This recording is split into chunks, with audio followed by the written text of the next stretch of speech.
Daily Collegiate Football beat here, talking after Penn State's 13-3 win over Iowa. First win against Iowa since 2007, first one for a lot of the seniors here. Big thing today, defense really shut down Iowa, who was leading the Big Ten in passing, averaging about 38 points a game, held them to 3. Yeah, Talk about that.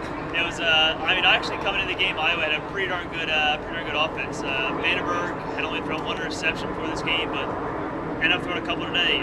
Big thing Todd Riley said was blitzing today. He said he rarely blitzes as much as he did today, but it was huge today. Blitzes came up big, especially through that last drive for Iowa. They came up huge, and also the secondary with Dan Lintz allowed Malcolm Willis and Adrian Amos came in, played fantastic. Willis had an interception.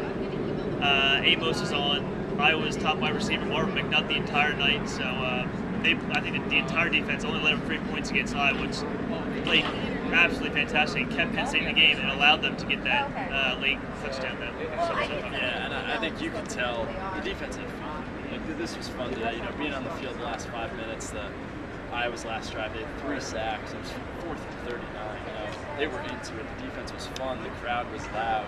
It was just all around a really, really strong effort by the defense, and I think they can build some momentum going forward. Yeah, we've known how good this defense is the entire season, but just they have so much depth. We're talking about how Denton Lynn wasn't in. Stephon Morris didn't play either, and to see Drew Astorino step up from his safety position into a nickel corner slot coverage on the receivers, he did fine. I don't even know. He had at least 10 tackles. He did a great job. He was all over the place, and then Stupar goes down. I forget, it was pretty early, some sort of leg injury. He walked off, and Kyrie Ford pops right in and does a great job. He picks up a couple sacks today.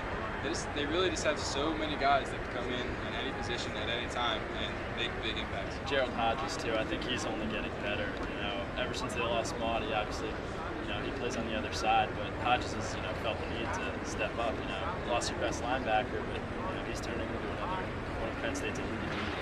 Yeah, Morris twisted his ankle. I talked to Todd Riley, twisted his ankle during practice. It doesn't seem like he'll be out for any amount of time, but he did say that Dan Lynn will be back next week, so that's something to look forward to. And this offense actually looked pretty good today too. Still having problems in the red zone. He settled for a couple field goals and had a couple almost 80-yard drives, like 6-minute 80-yard drives, and had to settle for field goals. Had a 103-yard drive. Technically, they had 103 yards after the first drive with the 15-yard penalty.